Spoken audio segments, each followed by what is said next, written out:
Hola, buenas tardes. Muy buenas tardes. Buenas tardes con todos. Buenas tardes. Hola, buenas La tardes. bienvenida a nuestro cierre Con todos. de esta semana. Bueno, para comenzar vamos a oír las palabras de nuestro director y fundador, Ricardo Larte. Hola, buenas tardes a todos. Bienvenidos nuevamente a este espacio de compartir experiencias, ver qué están haciendo nuestros aliados. Ahora hemos cambiado un poco la plataforma. Veníamos utilizando el Meet. Estamos utilizando ahora el Cisco Webex Meeting. Hemos utilizado también otros productos de Cisco, el de eventos, ya que es para los eventos bastante grandes, porque estamos viendo un crecimiento exponencial en el número de personas conectadas. El viernes pasado tuvimos un encuentro con cerca de 600 personas conectadas. Entonces, estamos utilizando ahora este tipo de plataformas que nos permitan interactuar de manera ordenada pero abierta. Así que acuérdense que este es un espacio para compartir. Todos ustedes pues, pueden poner sus micrófonos en mute mientras estamos en la conversación, pero en el momento que lo requieran, pues pueden abrir sus micrófonos, sus videos. Se trata de que tengamos una buena interacción. En esta oportunidad tenemos a dos grandes aliados en el Ecuador. El Ecuador, uno de los países pues que ha sido afectado bastante por esta pandemia, pero desde aquí les damos muchos ánimos, pues no solamente al Ecuador, sino a todos los colegas y amigos de la región. Así que bienvenidos y disfruten su CIO Talk. Gracias, Eduardo. Ok.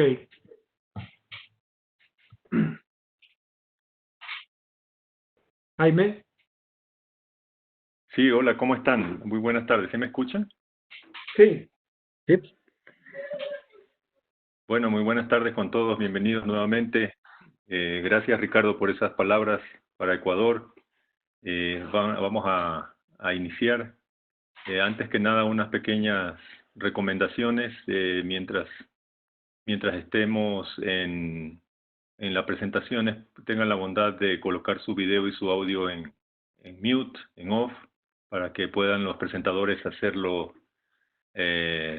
su presentación de la mejor manera y podamos escucharles nosotros también de una manera impecable. En segundo lugar, quisiéramos que por favor nos escriban si tienen alguna pregunta o alguna inquietud en el chat general, y de esa manera nosotros podremos tener el espacio al final de las 3 intervenciones magistrales que tenemos el día de hoy, podamos resolver las inquietudes que ustedes tengan.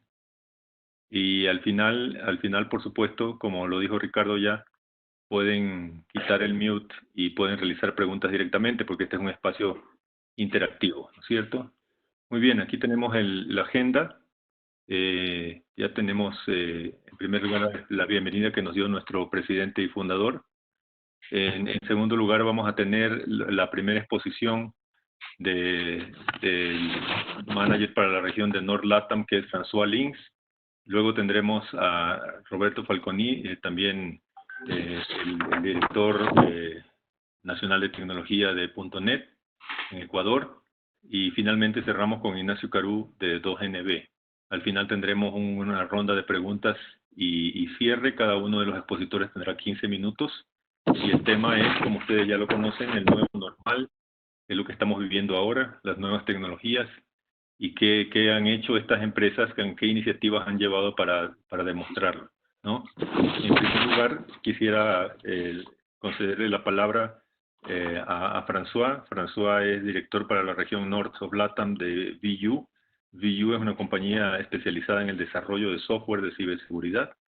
Tiene un foco en la prevención de fraude y robo de identidad. François cuenta con más de 20 años de experiencia internacional en la parte tecnológica. Ha sido funcionario de alto nivel de empresas como Deloitte, Microsoft y Cisco, entre otras. Es ingeniero comercial de la Universidad de Lovaina y posee un MBA ejecutivo en la Adem Business School. Bienvenido, François. Por favor, tienes la palabra. Muchas gracias, Jaime. Muchas gracias, Ricardo, y a todos por la presencia y la invitación y la oportunidad de poder compartir un ratito con ustedes de algunas experiencias, efectivamente, que hemos podido vivir, digamos, durante esta crisis, esta pandemia, ¿no? Eso, perfecto. Justamente estaba por decir eso. Bueno, nada más rápidamente para presentar VU para la gente que no conoce a VU Security. VU Security es una holding de Estados Unidos que ha nacido hace 13 años en Argentina. Tenemos presencia local en la mayoría de los países de Latinoamérica, del sur al norte, Argentina, Uruguay, Chile, Perú, Bolivia, Ecuador, obviamente Colombia, todo Centroamérica, México, y acabamos de crear hace 6 meses España e Inglaterra. Tenemos más de 130 clientes en la región, en el mundo. Seguramente algunos de ustedes quizás trabajan con nosotros y les agradezco. Y básicamente VU Security es una empresa efectivamente fabricante de solución de ciberseguridad, prevención de fraude y protección contra el robo de identidad. Fuimos partner del año de Microsoft el año pasado.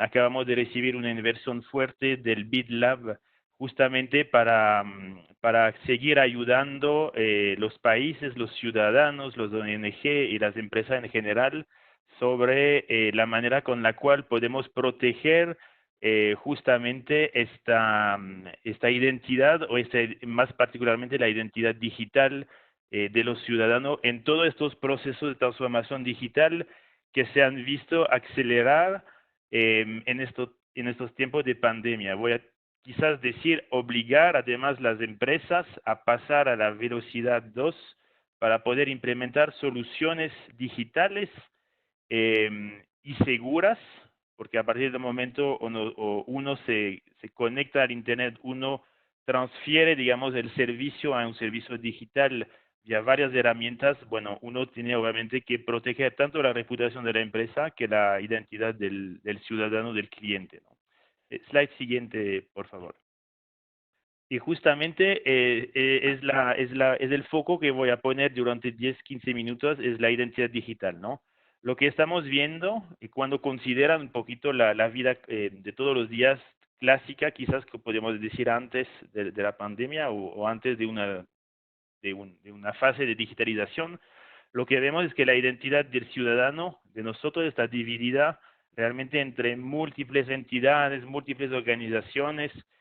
Cuando vamos al banco no somos considerados de la misma manera que cuando vamos al supermercado, cuando vamos al hospital tenemos otros elementos que constituyen igual nuestra identidad, pero básicamente podemos tener problemas en identificar tal o tal persona. Y peor, voy a decir, cuando hablamos ahora de la información, del comportamiento, de la data que publicamos en la web, en las redes sociales, que al final del tiempo constituye igual nuestra personalidad y nuestra identidad. Entonces, todo esto para decir que la identidad digital es un complejo todo de muchas de informaciones que va a constituir al final del tiempo la reputación que podemos tener en el mundo digital. Y lo que quería nombrar nada más es unas palabras de Mario Hernández, que es el presidente de la Asociación de FinTech de Centroamérica y Caribe, que justamente relacionado a la crisis del COVID, está empujando poner urgencia sobre el tema de la identidad digital. Y él dice, la identidad digital puede venir a solucionar y aliviar tanto a usuarios finales como a entidad financiera o institución de gobierno o en organización en general, para incrementar métodos de pago sin contactos, trámites de apertura de expediente, cuentas y la realización de transacciones bancarias y financieras sin necesidad de salir de casa. Entonces, es realmente eso, ¿no? ¿Cómo podemos seguir trabajando con nuestros clientes de manera remota y de manera segura? Slide siguiente, por favor. Y bueno, y no soy el único que lo estoy diciendo a nivel de ciberseguridad, ¿no? Forbes acabó de publicar, que hace una semana había visto este artículo, las razones por las cuales vamos a conocer el ataque cibernética más grande, que voy a decir quizás más grande que el famoso WannaCry que hemos conocido hace un poco más de un año. dentro de los 6 meses. ¿Por qué? La razón es simple. Esta crisis ha obligado, y ahí Jaime puede hablar mucho más que yo sobre el tema del teletrabajo, telemedicina, teleeducación, básicamente ha empujado a la gente a alejarse obviamente de los centros de trabajo, a trabajar desde la casa, y hemos conocido y hemos visto muchas empresas que no estaban listas para eso. ¿Cómo puedo conectar mis empleados remotamente de manera segura a los assets, a los activos de la empresa, a la información que necesitan para trabajar de manera segura? Bueno, y eso, digamos, va a permitir, entre comillas, no es positivo, obviamente, a los hackers, digamos, de ver con muchos elementos y muchas tecnologías que ellos poseen, como inteligencia artificial, la mejor target para poder robar o hackear el usuario final, ¿no? Y Gartner lo dice bien, ¿no? En 2020 el 60% de los negocios digitales tendrá fallas por no saber liderar las amenazas actuales. Entonces, eso lo que quiero decir es que debemos en conjunto poder compartir las mejores prácticas de ciberseguridad y ver cómo podemos en conjunto ayudarse mutuamente a proteger de nuevo los activos de las empresas y la reputación y la identidad digital de los ciudadanos, ¿no? Hay varias tendencias, voy a decir, a nivel de ciberseguridad para este año 2020, ¿no? Una primera que podría nombrar es el aumento del desconocimiento en ciberseguridad.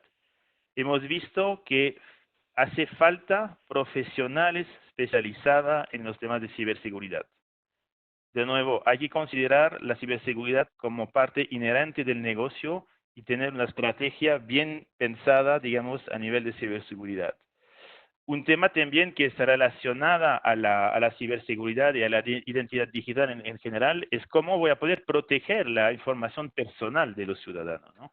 Y ahí viene algunas discusiones sobre regulaciones de gobierno, lo que nos viene de Europa de GDPR, cómo puedo proteger y dar acceso al final del tiempo a la información del ciudadano, o cómo puedo dar al ciudadano acceso a su información, más bien dicho, y permitirle de dar de baja esa información si él no está de acuerdo que esté en línea.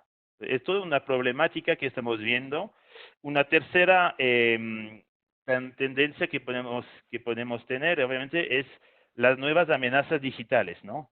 Los temas de ransomware, típicamente, va a crecer, y justamente también había una encuesta ¿cómo se llama? De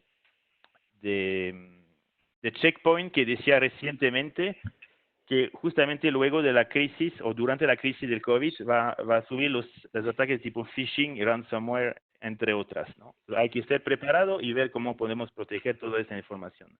Y ahí viene también justamente en el tema de las tendencias, las nuevas soluciones de autenticación, ¿no? Lo que hablamos del Open Authentication Framework, la Open Authentication Solutions, que va a reemplazar poco a poco las soluciones típicas de contraseña súper compleja que nadie se recuerde.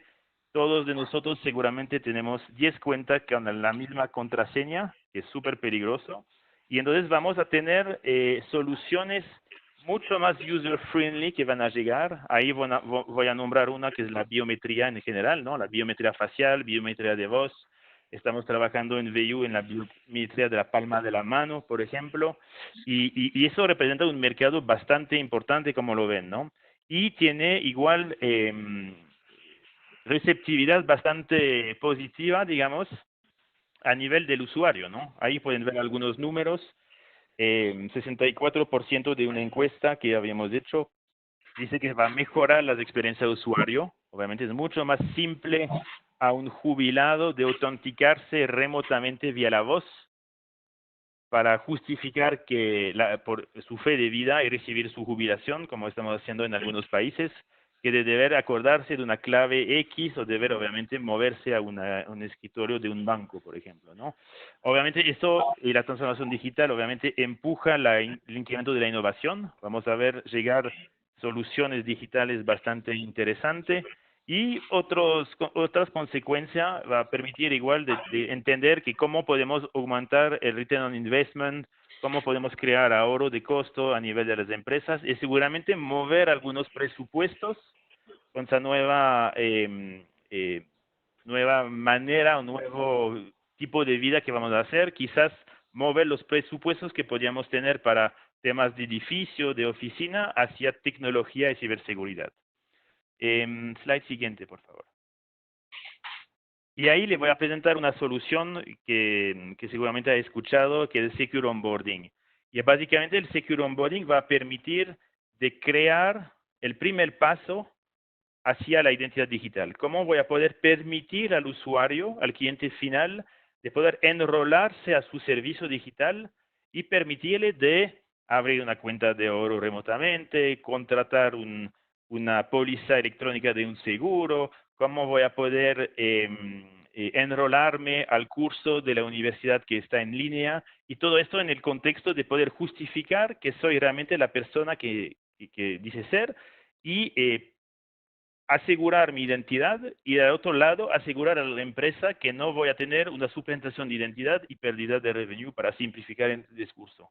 Entonces, para eso tenemos varias soluciones que permiten de capturar la identidad en tiempo real del usuario, pedirle una prueba de vida, comparar los datos contra un ente regulador como tipo de registro civil, tribunal electoral y los demás, con prueba de vida para crear esta identidad en los sistemas de la empresa, validar la identidad y permitirle de seguir los pasos y autenticarse en los procesos internos del comercio, voy a decirlo de esta manera.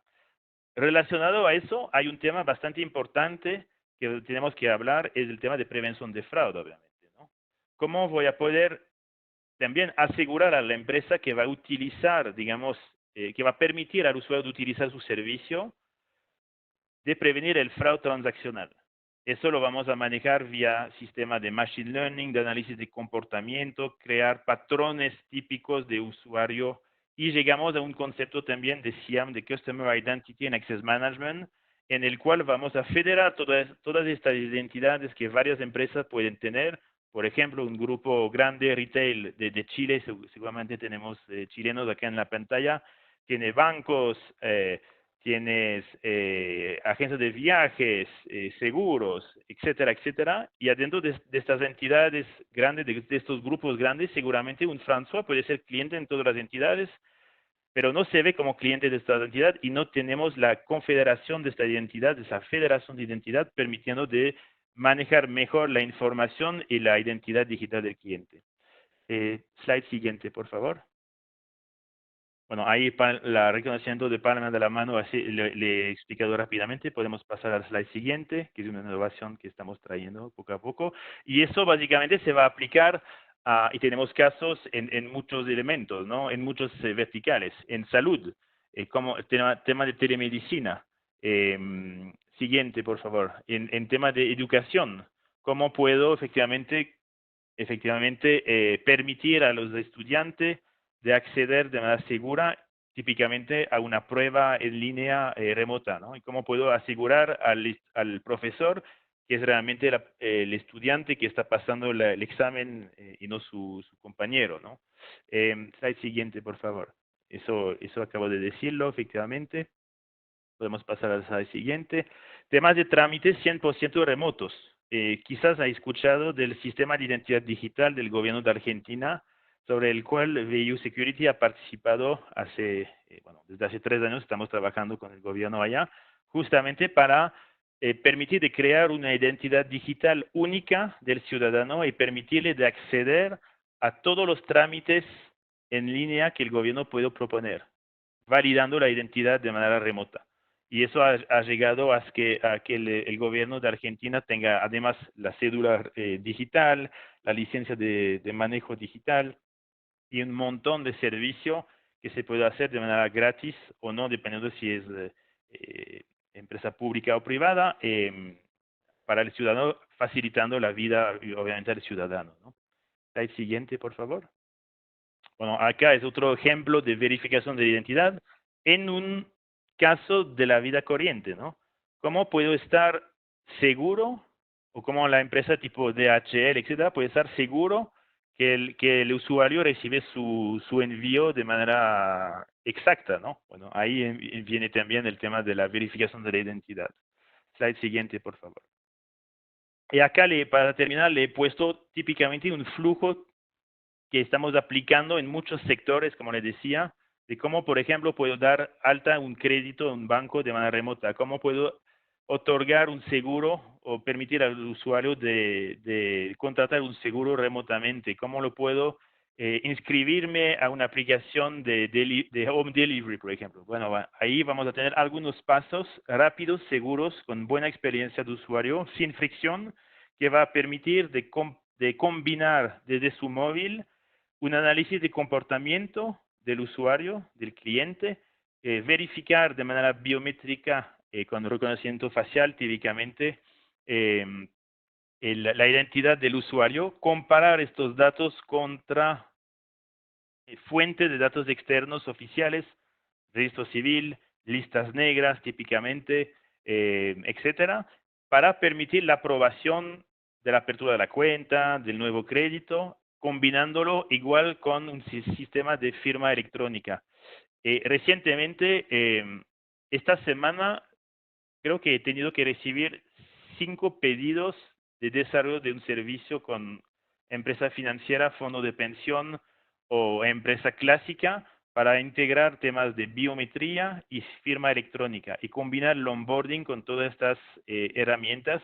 ¿Por qué? Porque están lejos de su cliente y necesitan recontactarse o ponerse de nuevo en contacto con su cliente y darle el servicio que tenía antes, quizás de manera más presencial, ¿no? Creo que fue el último slide, exactamente. Acá son mis datos. Tengo directores locales igual en Colombia, en Chile, en Perú, en todos los países. Entonces, si necesitan algunas informaciones, anotan por favor mis datos y transferiría a la persona más cerca de ustedes sin problema, ¿no? Muchas gracias. Creo que Gracias. no he pasado los 15 minutos, Jaime. Muchas gracias, François. Gracias por tu tiempo. Y muy interesante la presentación, sobre todo con estos temas que son innovadores, ¿no? Bueno, a continuación, acto seguido, vamos a presentar a Roberto Falconi, director nacional de tecnología de .NET. Roberto es un profesional en TI con formación en ingeniería de sistemas. Tiene varios diplomados en algunas plataformas, habilidades directivas, gestión de proyectos. Tiene una maestría en conectividad y redes en la Escuela Politécnica Nacional y una maestría en Business Executive en dirección de proyectos de la Politécnica de Cataluña, ¿no? Además tiene mucha experiencia en el sector de atención al cliente, sobre todo en redes de FTTH, data centers, atención a nivel nacional. Tiene una larga trayectoria, una larga carrera. Bienvenido, Roberto, muchas gracias. Para nosotros es un gusto y un honor que estés con nosotros. Por favor, tienes la palabra. Muchas gracias, Jaime. Buenas tardes. Es un gusto estar aquí y bueno, voy a comentarles rápidamente sobre un poco de lo que nosotros como .NET estamos haciendo en esta época de crisis a nivel de temas, sobre todo de ciberseguridad, orientado al teletrabajo. Siguiente, por favor. Bueno, brevemente les voy a dar un resumen de lo que ha sido .NET. .NET en el 2015 tuvo ingresos superiores a los 31 millones de dólares. Estuvimos en el ranking 536 de las empresas más grandes del país. En el 2016 estuvimos con alrededor de 33 millones de ingresos y con un ranking de 496. Para lo que nosotros vamos del 2017, subimos nuestros ingresos de alrededor de 36 millones de dólares y en el ranking 479. En el 2018 logramos un poco más de 43 millones de dólares y subimos al ranking 433. En el 2019 terminamos en el ranking 403 y con alrededor de 50 millones de dólares y con un poco más de 820 empleados. Siguiente, por favor.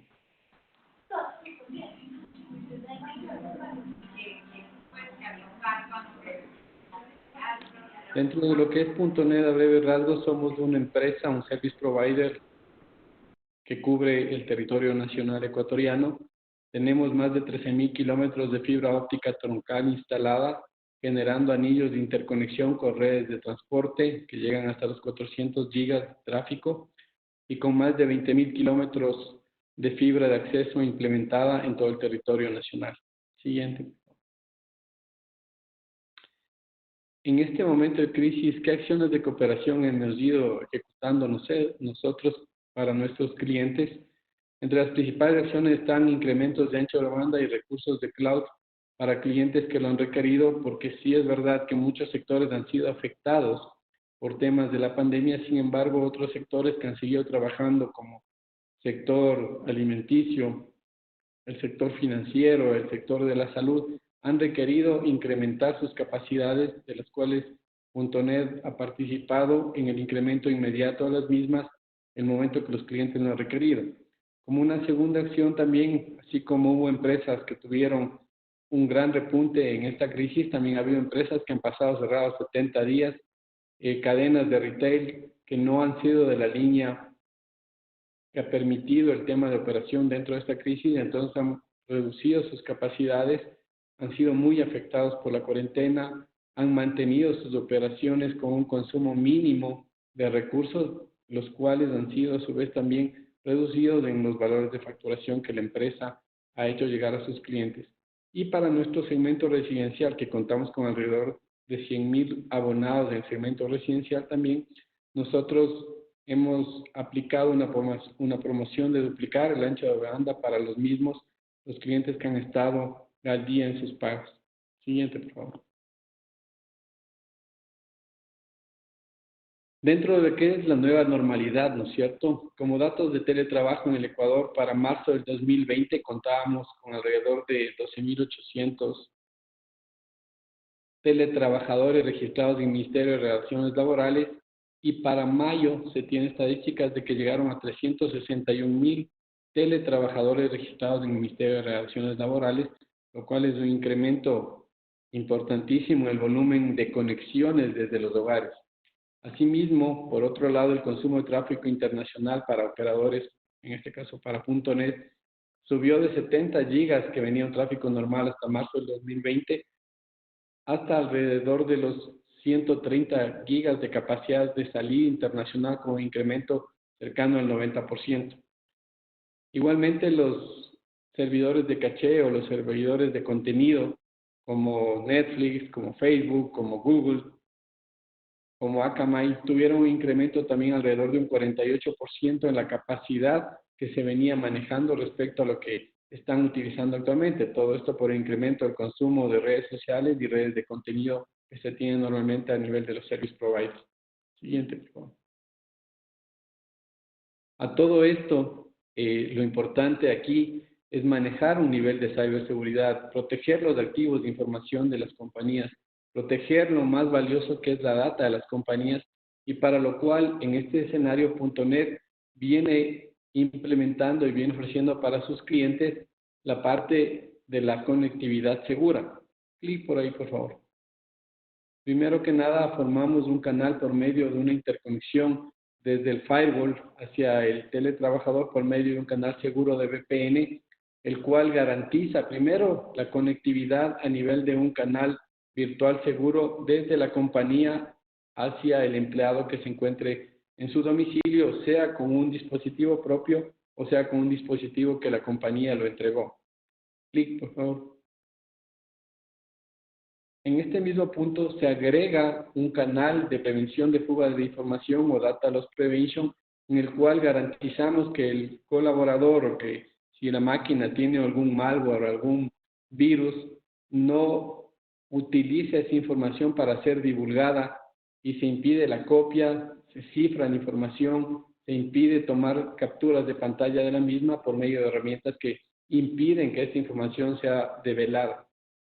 Asimismo, los empleados van a tener, ya lo mencionó François en la presentación anterior, múltiples factores de autenticación, porque definitivamente si solo nos basamos en el nombre de usuario y contraseña, la misma puede ser vulnerada, pero sin embargo, si manejamos factores de autenticación diferenciados, vamos a tener otros accesos como por medio del teléfono celular con una clave alternativa que nos llegue, con una validación de información. De esta forma vamos a proteger la identidad. Protección de los DNS. La mayoría de ataques ahora, el segundo foco de ataques es los sitios que están redireccionando a sitios inseguros. Uno pone una página web en el navegador y si en la máquina se encuentra infectada, le redirecciona a un sitio inseguro en donde posiblemente nos van a vulnerar nuestra información confidencial. Tenemos también la protección anti-malware, que con un antivirus de una calidad considerable se elimina. De la misma forma, tenemos que desde la empresa entregar para los empleados herramientas de colaboración, como son llamadas telefónicas. Si son empleados de call center, necesitamos una garantía de que la información está entrando por canales seguros, por líneas seguras, por líneas SIP que están conectadas a las herramientas de colaboración. Y otro punto muy importante creo que es el tema de escritorios virtuales, porque de esa forma no dependemos del cómputo que tenga en el lado del teletrabajador, sea un cómputo propio de la compañía o del mismo, pero toda la información se queda en una máquina virtual que se encuentra alojada en los servidores de la compañía. Siguiente, por favor.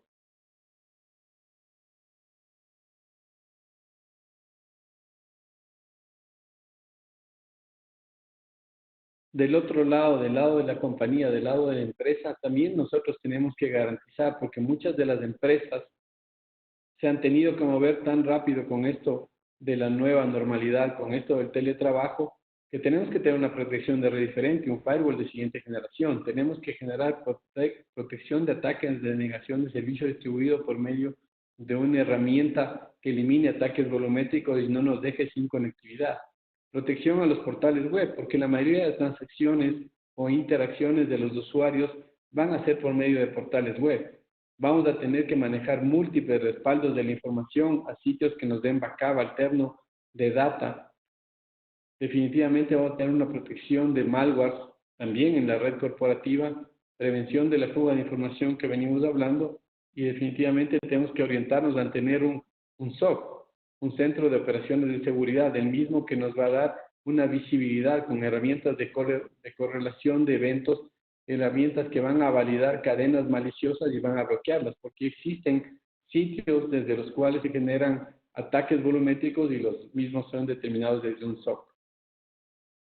En todo esto, como resumen de las tendencias del teletrabajo, tenemos que contar con redes privadas virtuales para los usuarios, tenemos que contar con múltiples factores de autenticación como herramientas que nos van a dar la garantía de que el colaborador, por medio de sus identidades, el que está apareciendo, tenemos que tener protección anti-malware, tenemos que tener herramientas que nos garanticen que el endpoint o el punto final de acceso a la red, que es el usuario, va a tener soluciones de protección nuevas, alternativas, seguras.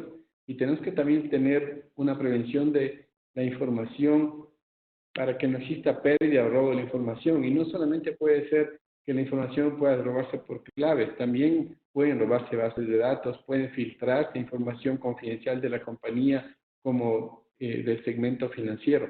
Entonces, estas nuevas tendencias son las que actualmente nos encontramos ya ofreciendo para nuestros clientes en los cuales podamos tener estas herramientas que aseguren el teletrabajo. Siguiente, por favor.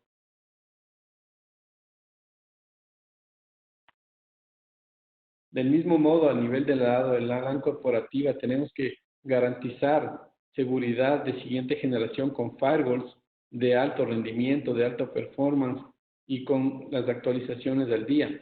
Tenemos que tener soluciones de ataques de negación de servicio distribuido para evitar los ataques volumétricos que nos van a dejar sin conectividad a toda la empresa y a todos los teletrabajadores que dependan de una línea de conexión hacia nuestro data center. Y seguramente también vamos a tener que manejar data centers alternos en el caso de que tengamos un ataque volumétrico que nos deje sin conectividad. Porque si no tengo un data center alterno, seguramente la gran cantidad de mis colaboradores no van a tener acceso a realizar sus acciones o sus funciones, no van a poder atender a los clientes que van a estar en línea. Herramientas de seguridad en la página web. La mayoría de ataques de defacement se viene dando por código vulnerado porque los desarrolladores no tienen en este momento todavía herramientas que nos determinen que el código es un código seguro. El código de trabajo, el código de programación de una página web tiene que tener herramientas que le permitan visualizar posibles huecos de seguridad o falla de seguridad, que lo obtenemos por medio de una herramienta web. Y adicionalmente, y como ya lo mencioné, tenemos que tener una interconexión para un centro de operaciones de seguridad, porque el SOC es el que nos va a dar una alerta temprano de posible información o de posible ataques o posible actividad maliciosa que esté llegando hacia nuestra red, de tal forma que nosotros podamos frenar o parar estos ataques en el momento adecuado, de forma segura, evitando que tengamos problemas en cuanto a información vulnerada, en cuanto a malware, en cuanto a ataques de ciberseguridad hacia nuestra compañía. Siguiente, por favor. Bueno, básicamente eso era lo que les había preparado. Ahí están mis datos, los datos también de una de las personas de la compañía que podrían colaborar en el caso de que se requiera mayor información. En parte, nuevamente agradecer por el tiempo, Jaime, Eduardo.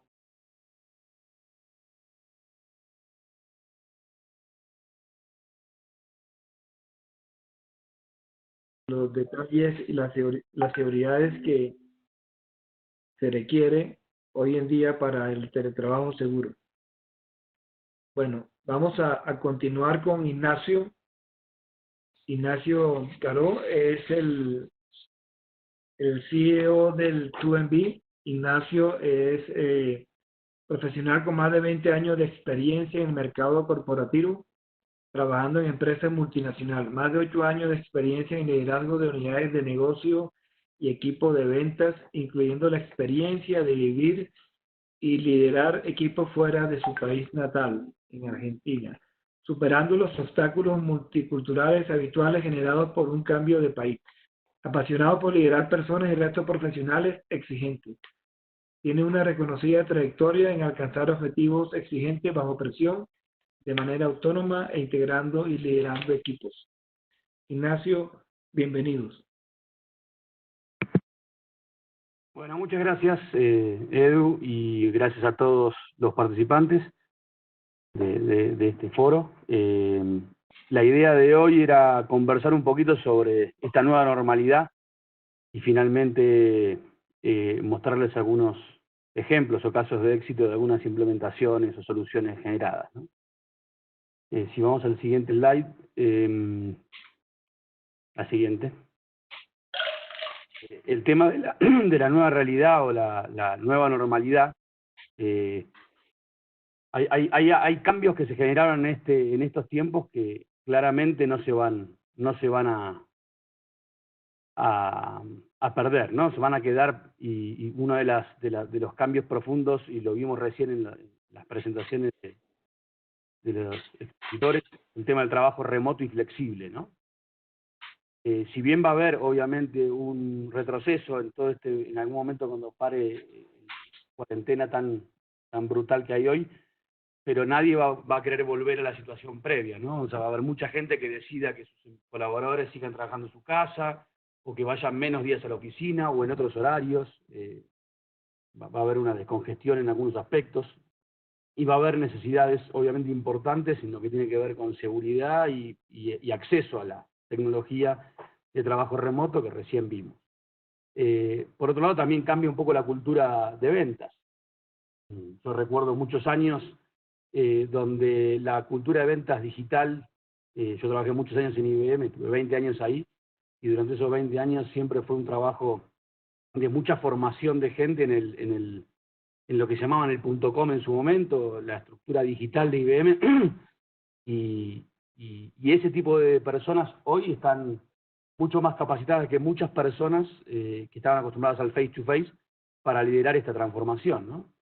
Creo que eso también va a cambiar. Inclusive gente que está acostumbrada al face-to-face va a empezar a hacer mucho más de esta gestión digital. Otro tema que también yo creo que se vino para quedarse es el tema de las implementaciones de soluciones y de proyectos desde cualquier lugar, ¿no? Había una resistencia, siempre la hubo, una resistencia muy fuerte a que los proyectos se gestionen on-site y que la gente estuviera sentada en las oficinas del cliente implementando. La imposibilidad de hoy genera que se den cuenta que hay ventajas, que hay flexibilidades y que es posible gestionarlo de diferente, accediendo a través de VPNs y generando una muy buena experiencia de todas formas, y adaptándose a reuniones digitales para los proyectos, a compartirse pantallas para visualizar el avance de un proyecto, para visualizar cómo está funcionando una implementación, y creemos que eso también se va a quedar. O sea, nosotros particularmente en QMB tenemos empleados que yo nunca he conocido, y no es por la pandemia, los tengo desde antes, ¿no? Por suerte estábamos un poquito acostumbrados a esta cultura de trabajo remoto, pero yo tengo empleados trabajando desde Cartagena, han trabajado desde Dubái, y es gente que trabaja día a día con uno y realmente están cerca, no son las distancias y los problemas, y lo bueno que los clientes nuestros hoy lo están viendo como algo viable y nos va a permitir ser más flexibles para contratar mejor talento, para gestionar los mejores recursos y para no perder horas del día de personas que no lo necesitan. Las reuniones en la oficina para implementar un proyecto no son tan productivas en general. Entonces eso también llegó para quedarse, y eso genera toda una transformación de empleos. Nosotros creemos que también eso, la forma de gestionar un recurso, la forma de medirlo, obviamente que hay industrias donde el operario o la persona que tiene que estar en la oficina, en la planta trabajando, no va a ser reemplazada, digamos, por el trabajo remoto, pero sí hay muchas actividades que se van a transformar, y que el tipo de empleo y el tipo de perfil para los proyectos van a cambiar, el tipo de persona y la capacitación para esa persona va a cambiar, y son todos temas que ya se están viviendo hoy y que no creemos que vayan a retornar al momento pasado, ¿no? Si vamos al siguiente slide, enfocándonos un poco en lo que va a seguir cambiando, esta pandemia va a generar cambios que se van a ver en breve, que ya algunos se están viendo, pero se van a profundizar. Veíamos recién las necesidades en comunicaciones y en seguridad y en acceso tecnológico. Se habló un poco de salud, se habló un poquito de educación, se habló un poquito de seguros, de distintas industrias. Va a haber nuevos productos al mercado. Van a aparecer nuevos productos y porque van a responder a nuevas necesidades de los consumidores y de las empresas y de los clientes. Eso lo vamos a ir viendo de a poquito llegar, y nos vamos a tener que acostumbrar. Obviamente se va a profundizar la digitalización y la automatización. Digamos que siempre, hace muchos años que está hablándose de esto, pero los crecimientos no eran los que de repente se esperaban en cada circunstancia o en cada país o en cada región. Creemos nosotros que obviamente este cambio abrupto y esta obligación de cambiar también va a generar una mayor tracción, y ya se está viendo, pero se va a profundizar más. Va a seguir habiendo más foco en digitalización y automatización. Así como cambia el empleo, cambia la gestión del empleado. No se va a poder medir de la misma manera la efectividad de la gente, va a estar más orientado a resultados, a entregables muy precisos.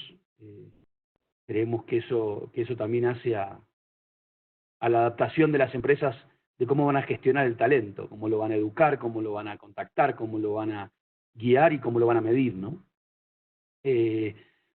Claramente hay una reflexión muy grande en el común de la gente. Los hábitos de consumo están siendo modificados por obligación, pero va a generar un cambio permanente. O sea, va a haber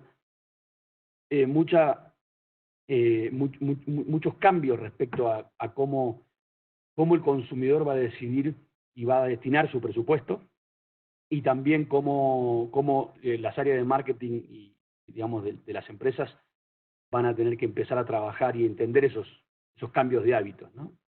Y después hay una dinámica mundial que todavía no sabemos cómo va a resultar, pero sí vemos que va a haber un cambio profundo en los ejes de poder a nivel internacional, ¿no? O sea, el deterioro de muchos países de Europa no va a ser algo que dure poco tiempo. La situación de Estados Unidos hay que ver cómo se se recupera o cómo se relanza con todos los cambios, hay que ver cómo queda con todas las decisiones que se está tomando. Hoy en día se están visualizando las decisiones a nivel de salud. Estados Unidos ha priorizado el consumo, por ejemplo, lo estamos viendo y el impacto es muy fuerte, pero no sabemos si va a salir fortalecido de esto o no. Entonces, obviamente China, los países asiáticos y China, que fue el primero que sufrió el tema, pero hoy está en una situación aparentemente controlada y por eso también está torciendo un poquito la balanza de poder, ¿no? Entonces, bueno, eso nosotros vemos que va a generar cambios porque detrás de todo lo que son gobiernos están las empresas, ¿sí? Y las empresas norteamericanas, las empresas europeas, las empresas asiáticas se van a ir también cediendo, entregando y ganando poder, ¿no? Respecto a ganadores, que es una palabra relativa en este escenario porque en general ganadores no hay muchos porque la retracción económica le afecta a todos. Algunas empresas están creciendo, pero la mayoría están viéndose afectadas y a veces creciendo les va mal, o les genera problemas financieros y de resolución de problemas. Pero sí vemos que las empresas orientadas a lo digital, Netflix, Amazon y la parte comercial de Amazon, no solamente la parte de infraestructura, son empresas que están recibiendo obviamente un superávit de demanda, digámoslo así, está creciendo mucho su demanda y su uso, pero también están de alguna manera teniendo que afrontar otro tipo de gastos, otro tipo de situaciones y de manejo de personal y cambio cultural.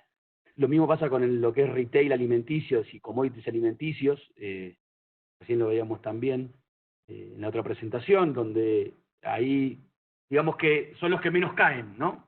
Tal vez no es que están muchos creciendo, pero son los que menos golpeados pueden salir.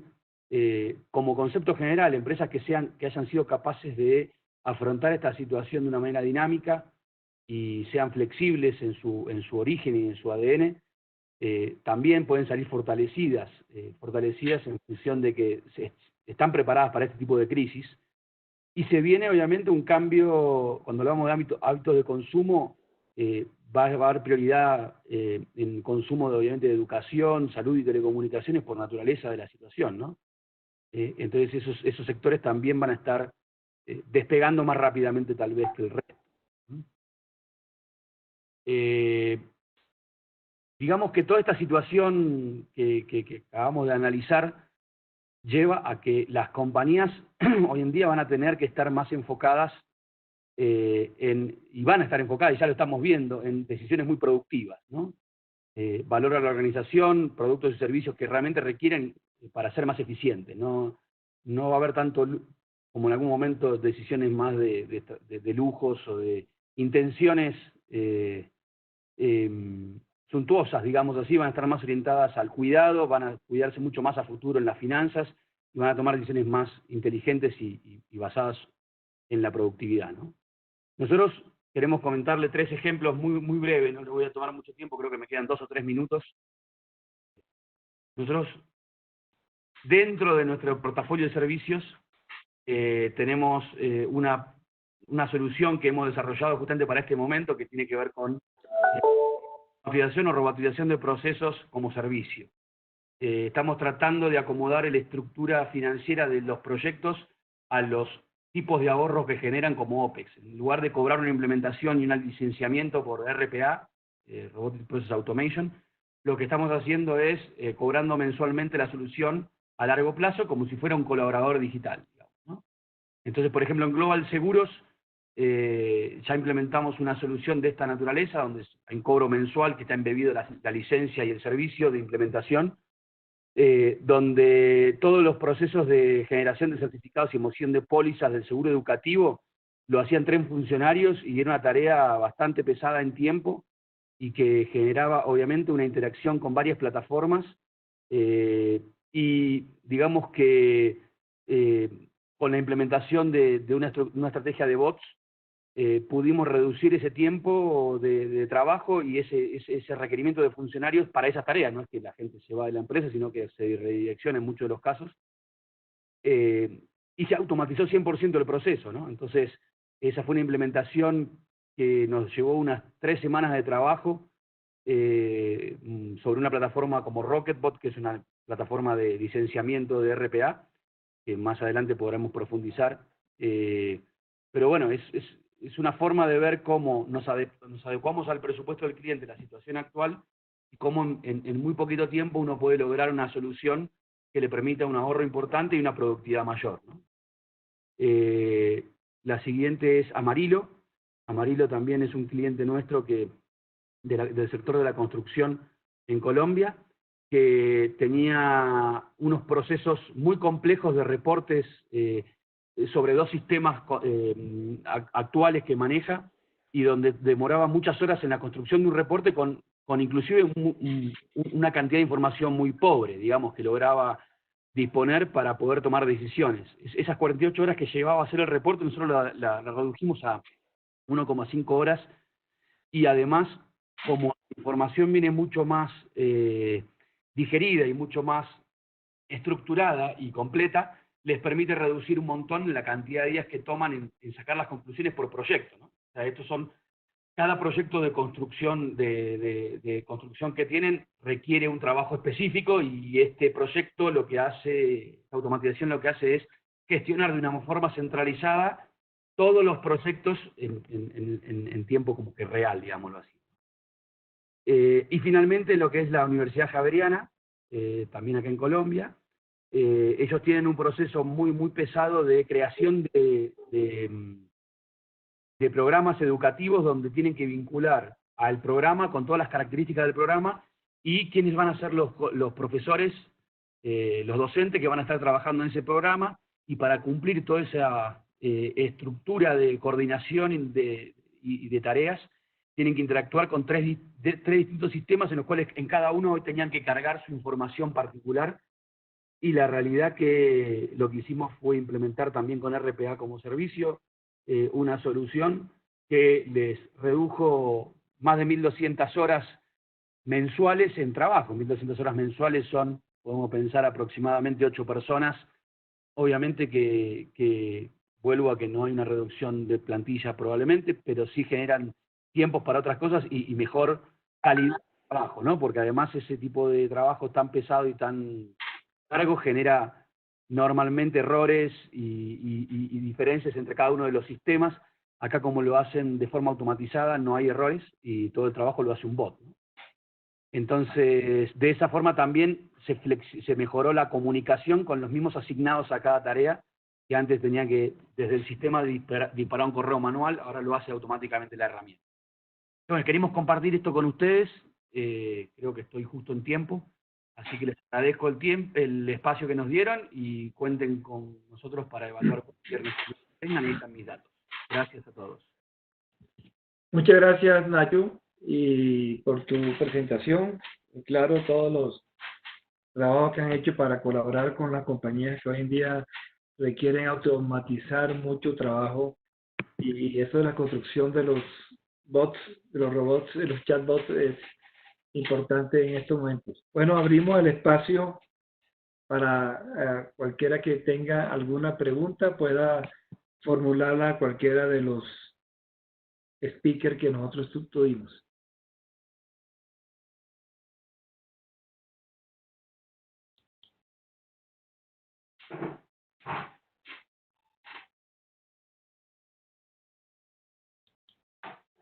Hola, yo tengo una pregunta primero para François.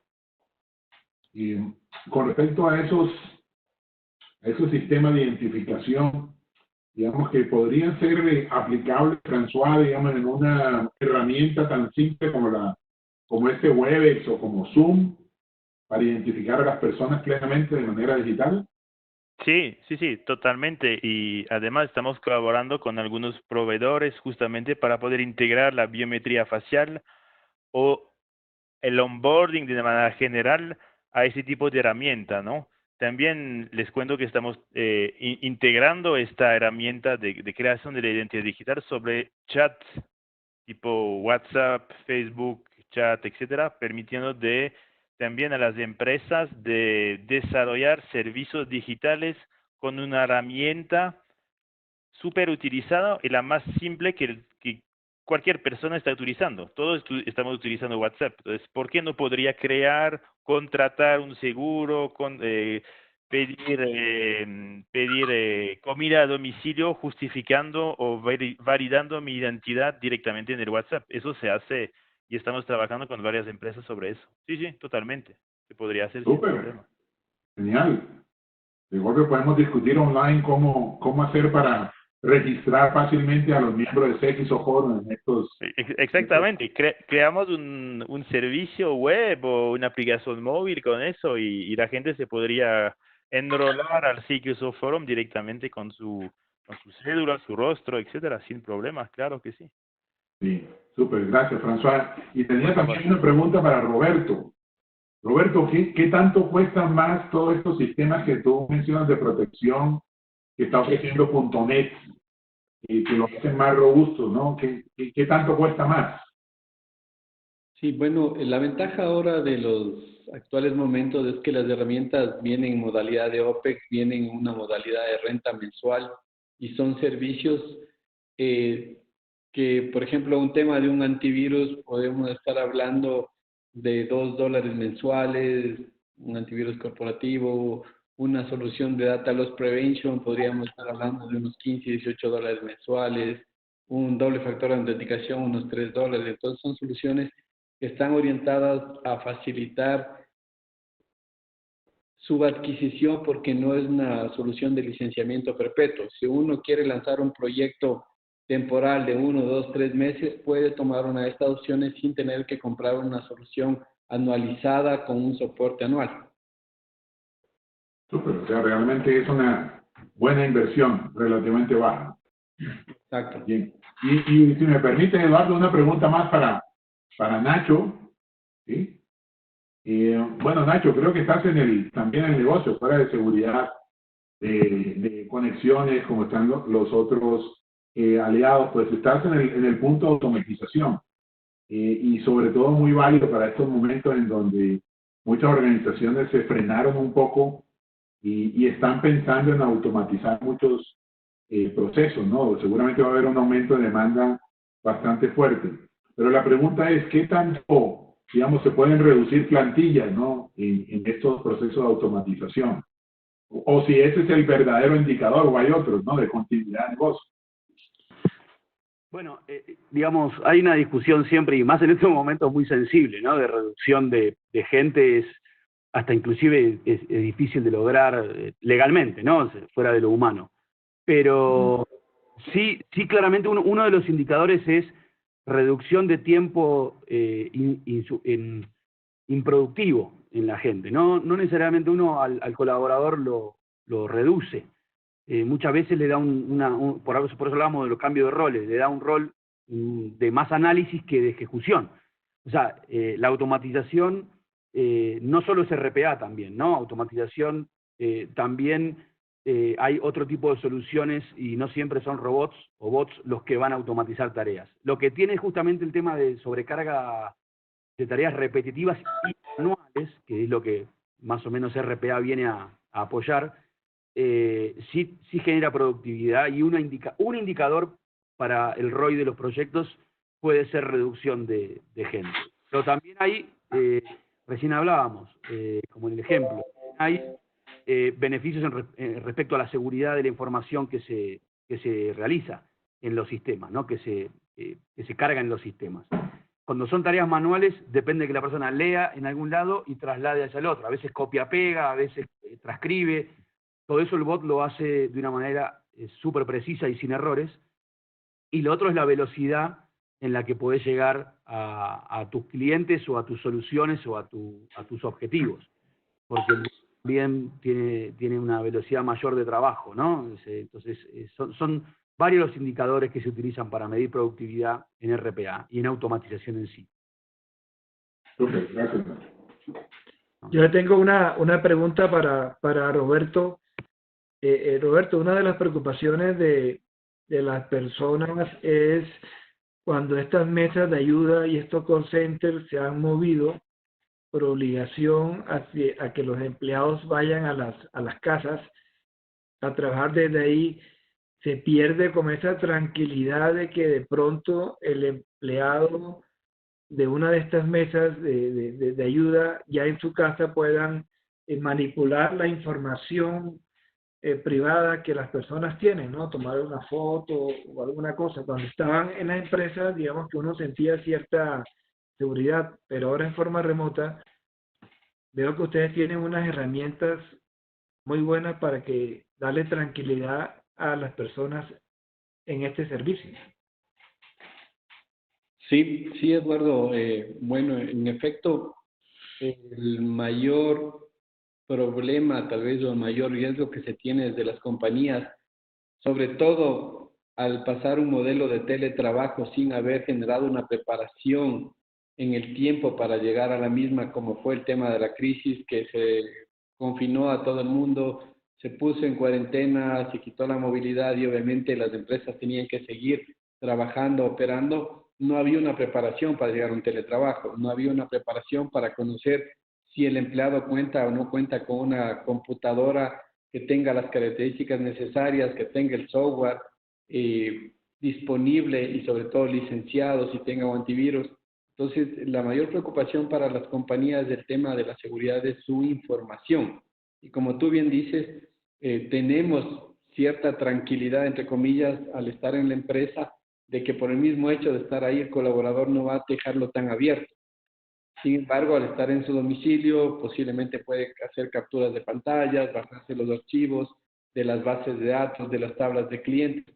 Es ahí donde realmente funcionan las herramientas de DLP o de Data Loss Prevention, que nos ayudan a eliminar el problema de que la información pueda ser copiada, la información pueda ser capturada, obviamente, en un print screen. Pero claro, si el colaborador tiene un teléfono y le toma una foto, es imposible que podamos de alguna forma eliminar eso. Sin embargo, existe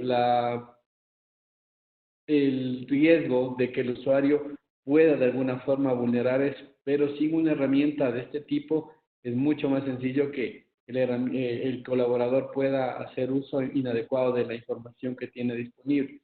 Lo otro, queda un registro, queda un log, podemos sacar estadísticas de que por qué el usuario 5 veces se conectó a la misma tabla de base de datos, o por qué la copió a un Excel, o por qué la bajó a su computadora. Entonces, con eso podemos tomar cierto tipo de acciones porque queda un registro de los eventos que se ejecutaron sobre tal o cual información confidencial de la compañía. Gracias, Roberto, así es. Bueno, ya hemos llegado ya a la hora.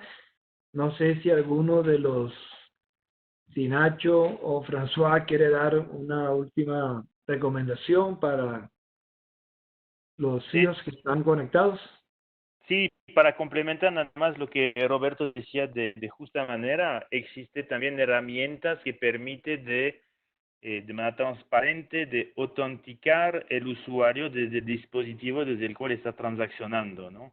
La herramienta que proponemos en VU se llama VU Fingerprint y permite de capturar un hash, si lo puedes decir de esta manera, del browser, del laptop o del celular desde el cual está conectándose, adicionalmente a todas las herramientas que Roberto ha podido decir, el múltiple factor de autenticación y todo esto.